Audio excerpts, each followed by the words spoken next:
하나님의 나라가 어떤 것인가 이 말씀을 통해서 한번 확인해 보도록 하겠습니다. 오늘 10절을 시작하면서요, 예수님께서 안식일에 회당에서 가르치실 때 일어난 일이었다고 우리에게 말씀하고 있습니다. 지금 예수님이 계신 곳은 갈릴리 지역에 있는 겁니다. 여기가 갈릴리 지역인데요, 여기 갈릴리 호수를 중심으로 이 지역을 갈릴리 지역 또는 갈릴리도 이렇게 얘기하는 것이고요, 저 밑에 있는 예루살렘을 중심으로 여기는 이제 예루살렘도 또는 이제 예루살렘 지역 이렇게 말하는 것입니다. 13장 2절에 지난주에 봤죠? 13장 2절에 보니까 이 갈릴리 사람들이 하시면서 교훈하는 것을 보니까 지금 예수님이 갈릴리 지역에 계시는 것이고요, 그 다음에 22절에 또 나옵니다만 22절에 보면 갈릴리에서 예루살렘으로 가시는 것을 여행하신다 이렇게 기록한 거 보니까 지금 예수님이 갈릴리 지역에 계시는 것입니다. 이 갈릴리 지역에는 회당들이 있었는데 그 갈릴리 지역에 있는 회당 중에 가장 유명한 회당이 이 가버나움이라는 지역에 있는 회당입니다. 이 가버나움 회당이 예수님의 중심 사역지였습니다. 우리 같이 이 가버나움 회당에 제가 한번 여러분에게 모여드리도록 하겠습니다.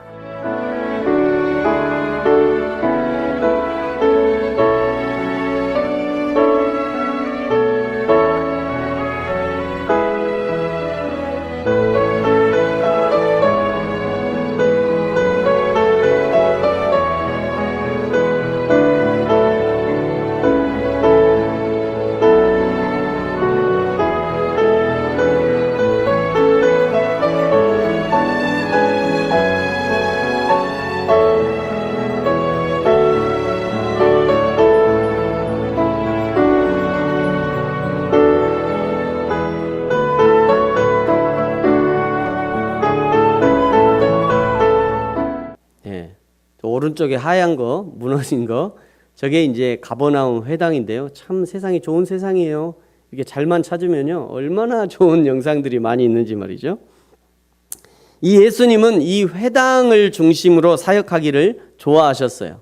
이 사복음서에만 해도 예수님께서 회당에 들어가셨다라고 하는 내용이 여러 가지 이제 중복된 내용도 있습니다만 회당에서 가르치셨다라고 하는 내용이 이 사복음서에 16번 정도 등장합니다.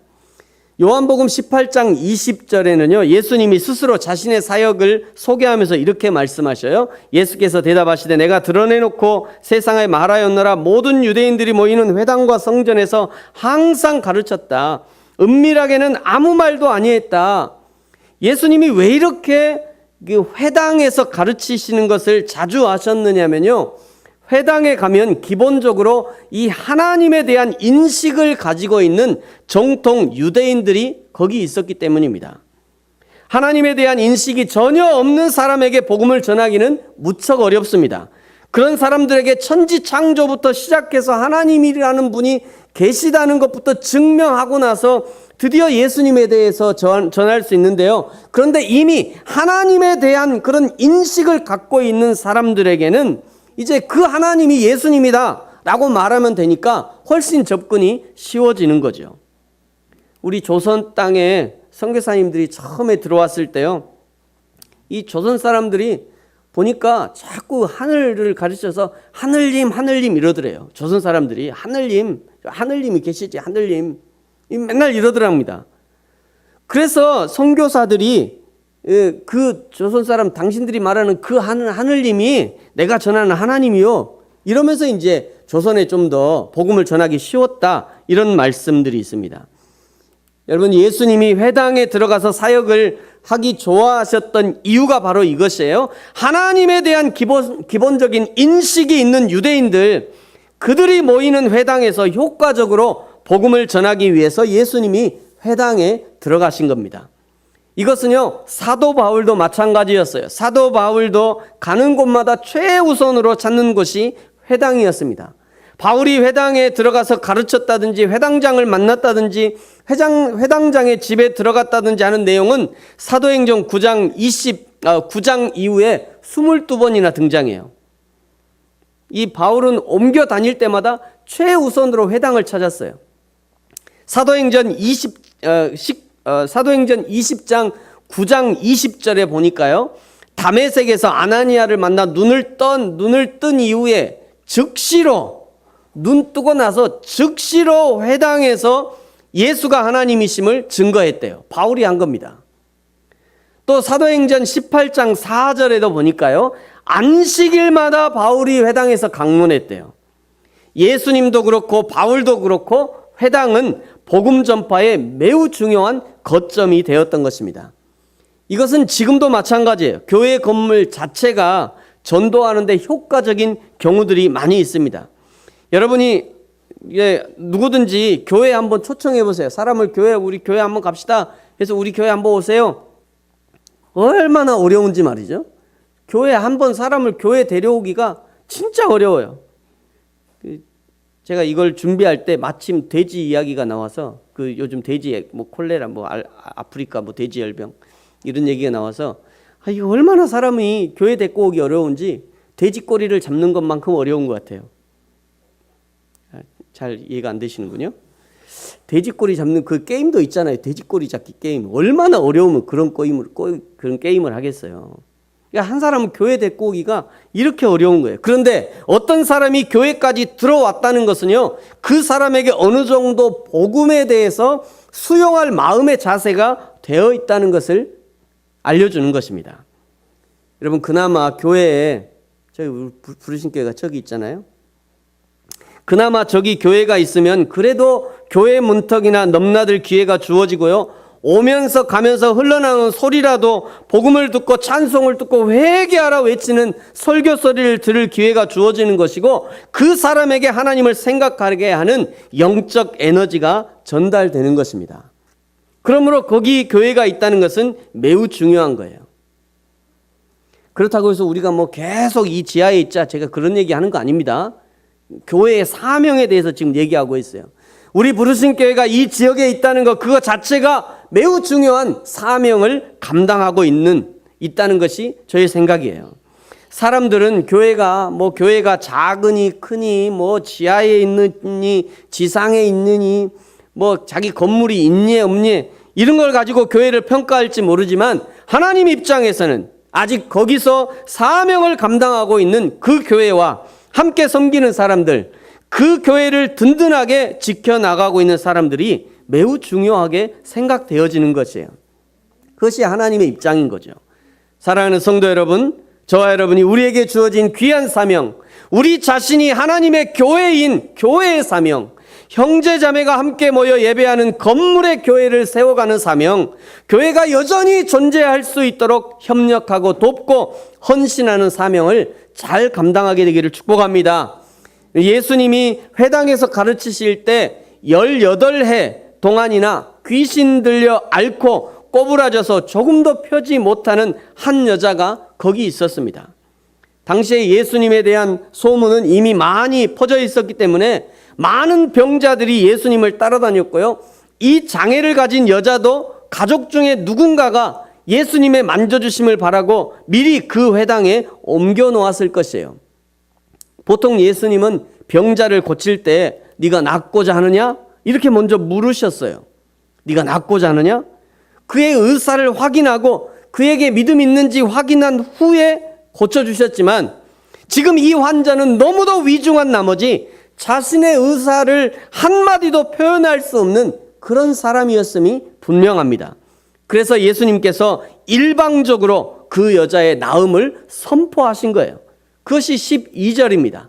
여러분, 우리 12절 같이 한번 읽겠습니다. 시작. 예수께서 보시고 불러 이르시되 여자여 내가 내 병에서 놓였다 하시고, 아멘. 여자여 내가 내 병에서 놓였다 하시고. 사랑하는 성도 여러분, 분명히 기억하시기 바랍니다. 하나님의 은혜는 일방적입니다. 하나님의 은혜는 일방적이에요. 때로 하나님이 은혜를 베푸시기 전에 가서 우리의 눈에 진흙을 바르시기도 하시고요.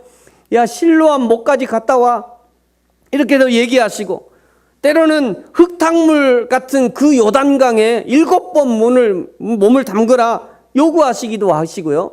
약간의 행동을 요구하시고 약간의 헌신을 요구하시면서 우리의 믿음을 확인하시지만, 그러나 그것이 하나님의 은혜를 받기 위한 충분 조건이 되기 때문에 우리에게 은혜를 베푸시는 것이 아닙니다. 어찌 생각하면 우리 편에서 헌신은 그저 형식적인 것에 불과한 것이에요. 하나님의 은혜는 하나님 자신의 긍휼의 풍성하심과 그 자비의 풍성하심과 우리를 향해서 불타는 하나님의 사랑의 마음, 아버지의 마음으로 일방적으로 우리에게 은혜를 부어주시는 것이에요. 그러므로 하나님이 우리에게 무엇인가를 요구할 때 두려워할 것이 없습니다. 하나님이 우리에게 뭔가를 요구하실 때 두려워할 것이 없어요. 때로는 우리의 생명을 요구할 때라도 사실은 그것을 통해서 하나님의 새로운 축복의 통로를 열어주시려는 하나님의 계획하심이 있다는 것을 알아차려야 합니다. 어떤 사람은요, 내가 이만큼 헌신하면 하나님이 더 큰 것을 달라 하실까봐 걱정하는 사람들이 가끔 있더라고요. 진짜 이런 사람들이 있어요. 자기는 하나님이 자기를 교회학교 교사로 쓸까봐 열심히 안 한대요. 교회학교 교사로 쓸까봐. 자기는 자기가 열심히 하면 하나님이 대표기도 시킬까봐 열심히 안 한대. 자기가 열심히 하면 하나님이 자기를 헌신시켜서 교육자 시킬까봐 자기는 열심히 안 한다는 거예요. 세상에나 만상에나. 여러분 걱정하지 마세요. 우리 하나님도 사람 가렸어요. 아무나 안 써요. 걱정하지 마세요. 죄송합니다. 우리 하나님도 사람 가린다니까요. 아무나 열심히 한다고 쓰시는 게 아니에요. 우리 하나님을 몰라도 너무 모르셔. 아무나 그냥 열심히 한다고 쓰시는 게 아니에요. 걱정하지 마세요. 하나님이 쓰실까봐 열심히 안 한다는 생각은요, 마치 사장님이 보너스 줄까봐 나 열심히 안 해, 회사에서. 이거 똑같은 거예요, 이거랑. 어떻게 이럴 수 있죠? 어떻게 도대체 이런 생각을 하는 거예요? 여러분, 혹시라도 우리 중에 지금도 이런 생각을 가지고 계신 분이 있으면 당장 버리시기 바랍니다. 그래도 나는 하나님이 쓰실까봐 절대 열심히 안 할 거야 라고 하시는 분이 계시면 제가 하나님께 말씀드릴게요. 제가 하나님 누구누구요, 하나님 그냥 냅두세요. 그냥 하나님 누구누구 간섭하지 마세요. 하나님 그냥 냅두세요. 그냥 제가 하나님 앞에 그렇게 얘기할 테니까 저한테 얘기하세요. 제가 그렇게 할게요. 이것은요, 하나님의 저주의 기도예요. 내버려 두신 말이죠. 제가 그렇게 기도할 일이 없겠습니다만 중요한 것은 여러분이 하나님 앞에 쓰임받기를 사모하시기를 축복합니다. 다윗은요, 시편 84편 10절에 이렇게 기도했어요. 같이 한번 읽어볼까요? 시작. 내 하나님의 성전 문지기로 있는 것이 좋사오니. 다윗이 얼마나 사모하면서 내가 내 하나님의 성전 문지기로 있는 것이 좋습니다. 여러분, 저와 여러분에게도 비록 우리 교회가 작은 교회지만 오늘 다윗의 고백과 같은 작은 교회의 문지기로라도 좋사오니, 작은 교회의 사찰 집사처럼 작은 교회의 담임 목사와 같은 심정을 가지고 하나님 앞에 쓰임받기를 축복합니다. 여러분, 누가 쓰임받습니까? 하나님 중심의 사람이 쓰임받는 것이에요. 누가 쓰임받습니까? 성경 중심, 말씀 중심의 사람이 쓰임받는 것입니다. 여러분, 누가 쓰임받습니까? 교회 중심의 사람이 쓰임받는 것이에요. 여러분, 교회 봉사를 내일처럼 하는 그런 사람이 쓰임받는 거예요. 교회 봉사를 그냥 꽂아놓은 보리자루처럼 그렇게 해서는 안 됩니다. 교회 봉사를 누가 시키는 것만 해서는 안 돼요. 교회 봉사를 그냥 간 보면서 해서는 안 되는 거예요. 교회 봉사는 자기에게 유익이 있으면 하고 이익이 없으면 안 하는 그런 태도로 교회 봉사를 해서는 안 되는 것입니다. 사랑하는 성도 여러분, 저와 여러분, 우리 모두가 하나님 중심, 말씀 중심, 교회 중심의 사람들이 되시기를 축복합니다. 이렇게 예수님의 일방적인 선포로 18해 동안이나 귀신 들려 앓고 꼬부라져서 조금도 펴지 못하는 한 여자가 이제 온전함을 입게 됩니다. 13절에 보니까요, 하나님의 은혜로, 예수님의 은혜를 받은 여자가 온전함을 입어서 이제 하나님 앞에 영광을 돌리면서 돌아가게 되죠. 14절에 회당장이 그 안식일에 병을 고쳤다는 그 소식을 듣고는요, 안식일에 안식일을 범했다고 사실은 예수님을 나무라고 싶었을 거예요. 네가 안식일에 하지 못할 일을 했구나 이러고 예수님을 나무라고 싶었는데 이미 예수님이 너무 유명한 거예요. 이미 예수님이 그냥 사람들에게 선지자로 알려져 버려가지고 예수님에게는 얘기를 못하고 거기 함께 와 있던 그 무리들을 꾸짖습니다. 그러자 예수님이 대답하는 거예요. 여러분 15절 16절은 우리 같이 한번 읽겠습니다. 시작. 주께서 대답하여 이르시되 외식하는 자들아 너희가 각각 안식일에 자기의 소나 나귀를 외양간에서 풀어내어 이끌고 가서 물을 먹이지 아니하느냐. 그러면 18배 동안 사단에게 매인 바 된 이 아브라함의 딸을 안식일에 이 매임에서 푸는 것이 합당하지 아니하냐. 지난주에 여러분 지난주 설교를 기억하십니까? 지난주에는 열매 없는 무화과 나무를 찍어버리라 이렇게 말씀하셨잖아요. 지난주에 그렇게 말씀하셨던 것처럼 하나님의 사랑이 없는 이 회당장, 사람에 대한 사랑의 연민이 없는 지도자들을 향해서 지금 예수님이 꾸짖고 있는 것입니다. 사람을 대할 때 소나 나귀보다 못하게 생각하는 것을 지금 꾸짖고 있는 거예요. 소나 나귀는 풀 먹고 일을 하면서 자신에게 이익을 가져다 주니까 설령 안식일에라도 가서 끌고 가서 먹이를 먹이지만 병든 하인은요 그저 자신의 재산을 축낸다고 생각하면서 안식일에 자비 베풀지 않고 있는 겁니다. 지금 예수님은 안식일을 핑계 삼아 하나님의 자비를 베풀지 않는 지도자들을 꾸짖고 있는 거예요. 그랬더니 17절에 보니까요 거기 모여서 반대하는 자들이 부끄러워했대요. 예수님을 반대하는 자들이 부끄러워했던 거죠. 예수님을 반대하는 자들이 기득권자들이잖아요. 그 기득권자들이 자기의 행위를 부끄러워한 거예요. 그리고 거기에 있던 온 무리들은 기뻐했다 이렇게 기록하고 있어요. 그동안 모인 무리들도 회당장과 이 랍비라는 사람들의 위선적인 것을 알고 있었던 것이죠. 그렇기 때문에 예수님이 회당장에 반대하는 의견을 이기고 진짜 안식일에 해야 할 일, 영혼을 구원하고 병자를 고치는 일, 그것이야말로 진정한 하나님의 일임을 알려주실 때 기뻐했던 것이에요. 여러분, 저와 여러분이 진짜 기뻐해야 할 일이 바로 이 일입니다. 우리 교회가 기뻐해야 할 일이 바로 이 일인 거예요. 한 사람이라도 예수 그리스도를 알게 되고 구원의 은총을 누리는 그 일을 기뻐해야 되는 것입니다. 교회를 세우신 목적은 행사가 아닙니다. 어떤 사업이 목적이 아니라 오직 복음 전파와 영혼 구원이 교회의 목적인 것이에요. 한국 교회는요, 이 건축을 너무 과하게 하다가 정작 교회의 본연의 사명을 잃어버리고 파산하는 경우가 종종 있어요. 교회가 건물을 그냥 수십억을 빚을 내가지고 건물을 멋지게 지어놓으면 사람들이 올 거야 이렇게 생각하고는 은행에서 과도하게 빚을 얻어갖고 건물을 참 멋지게 지어놓고요, 나중에 감당이 안 돼. 그래서 파산하는 교회들이 있어요. 교회가 파산하면요, 그 다음에는 이 돈 많은 이단들이 다 사들입니다.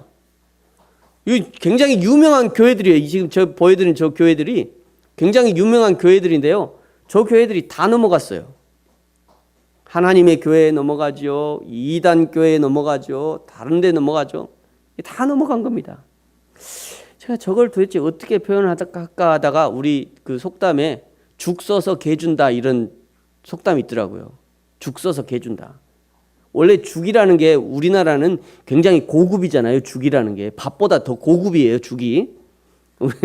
죽하면 별로 이게 시원찮게 생각하는데 원래 죽이 훨씬 고급입니다. 고급스럽게 죽 써가지고 전복죽 써가지고 개 주는 꼴인 거예요. 이단에게 넘어가는 겁니다. 여러분, 복음 전파와 영혼 구원의 일을 잘하는 교회가 좋은 교회예요. 이 일이 활발하게 이루어지는 교회가 하나님이 기뻐하시는 교회인 것입니다.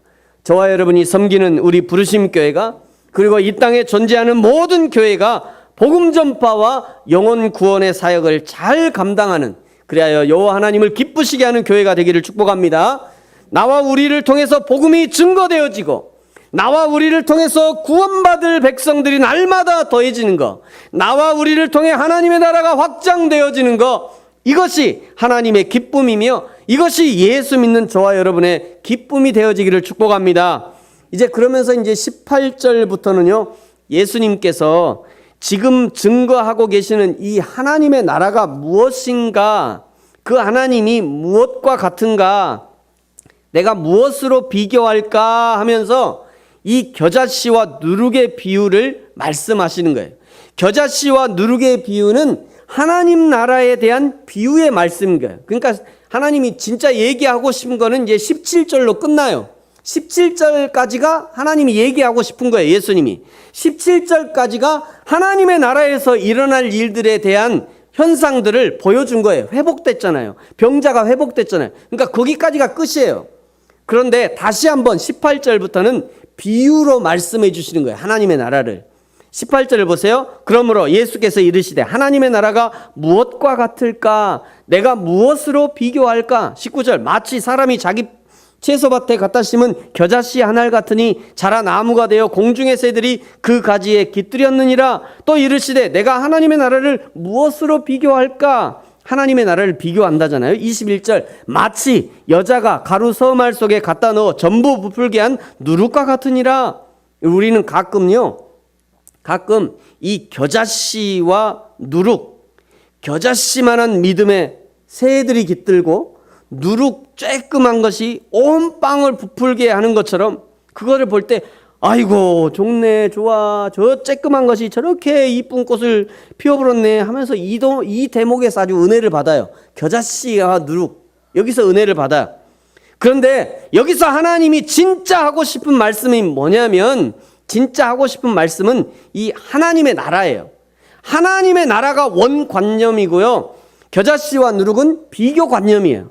그러니까 하나님이 얘기하고 싶은 건 저 하나님의 나라를 겨자씨와 누룩은 그냥 이제 이 샘플로 예를 든 거고 진짜 얘기하고 싶은 것은 하나님의 나라인 거예요. 그러니까 은혜를 받으려면 하나님의 나라에서 은혜를 받아야 돼요.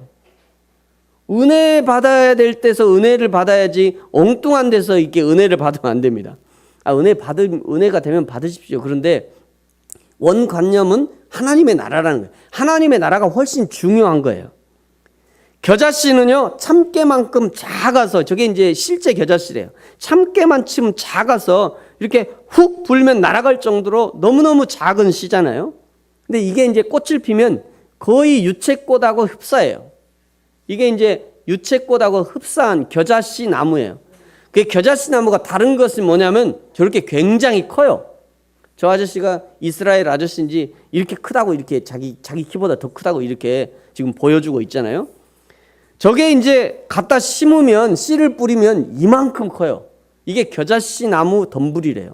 그러니 저 속에서 새가 살만하잖아요. 덤불 속에서. 이게 새가 깃든다 이런 얘기가 저런 얘기입니다. 여러분 누룩은 또 어떻습니까? 이게 누룩이에요. 우리가 이스트라고도 하죠. 빵 만드는 이스트. 그게 누룩이잖아요. 누룩도 눈으로 그 입자를 확인하기 어려울 정도로 작은 입자를 가지고 있습니다만 그러나 비록 밀가루가 서말이라도 거기 조금만 누룩을 넣어도 그 밀가루를 다 부풀게 해서 이렇게 맛있는 빵을 만들 수 있는 것입니다. 비유로 말씀하신 겨자씨와 누룩의 공통점이 있어요. 공통점. 첫 번째는요, 그 입자가 아주 작다는 거예요. 입자가 작고 색깔도 비슷하고 효과도 비슷해요. 작지만 엄청 커진다는 것이고요. 커지면 여러 동물들과 사람들에게 유익을 준다는 것입니다. 두 번째 공통점은요, 살아있다는 거예요. 살아있어요. 네. 겨자씨도 살아있고 저 이스트도 살아있잖아요. 저 이스트가 저기 살아있는 겁니다. 실제로 살아있는 겁니다. 이스트는 저렇게 꾸물꾸물 실제로 살아있어요. 이스트가. 저러면서 이제 당분을 먹으면서 이스트가 팍팍팍 커지는 거잖아요. 가스를 막 내보내면서. 저게 이스트예요. 아무리 작아 보여도 겨자씨도 살아있고 누룩도 살아있는 거예요. 살아있으니까 생명력이 있는 것이고요. 습기와 양분을 주면 자라나게 되고 부풀게 되는 것입니다. 예수님께서 이 두 가지 비유를 통해 말씀하고 싶은 원관념은 하나님의 나라였어요. 하나님의 나라는 어떤 사람에게는 말도 안 되는 매우 작은 것으로 여겨지지만 그러나 하나님의 나라는 생명입니다. 내가 예수 그리스도를 믿는다는 것은 이미 내 안에 겨자씨와 같은 누룩과 같은 하나님의 생명이 심겨져 있다는 거예요. 내 마음이 어떤 맛인지에 따라 조금씩의 차이는 있지만 그러나 반드시 이 하나님의 나라는 자라고 확장되어져서 많은 사람들에게 유익을 끼치게 된다는 것입니다. 사랑하는 성도 여러분, 하나님께서 저와 여러분 속에 복음의 겨자씨, 복음의 누룩을 넣어주셨습니다. 포도밭에 무화과 나무를 심은 것처럼 겨자씨를 심고 누룩을 넣어주신 것 역시 이유와 목적이 있는 거예요. 그냥 나만 그늘에서 쉬게 하기 위해서가 아닙니다. 나와 우리를 통해 더 많은 새들이 깃들이게 하기 위해서 우리에게 겨자씨를 심어주신 거죠. 나만 부풀린 빵을, 맛있는 빵을 먹기 위해서가 아니라 나와 우리를 통해 더 많은 사람들에게 생명의 빵을 공급하기 위해서 심어주신 것입니다. 오늘 18해 동안 사단에게 매인받은 바 된 그 아브라함의 딸에게도 예수 그리스도를 통해 복음의 생명력, 하나님 나라의 생명력이 전달되어서 그 딸이 회복되어지고 치유되어졌던 것처럼 저와 여러분에게 이 하나님 나라의 생명력이 전달되어지고 우리를 통해 또 다른 사람에게도 이 복음의 생명력이 전달되어져서 나를 통해서, 우리를 통해서 나의 가족이, 나의 이웃이, 나의 직장이 더 풍성해지고 살아나는 은혜의 역사들이 일어나게 되기를 예수님의 이름으로 축복합니다. 기도하겠습니다.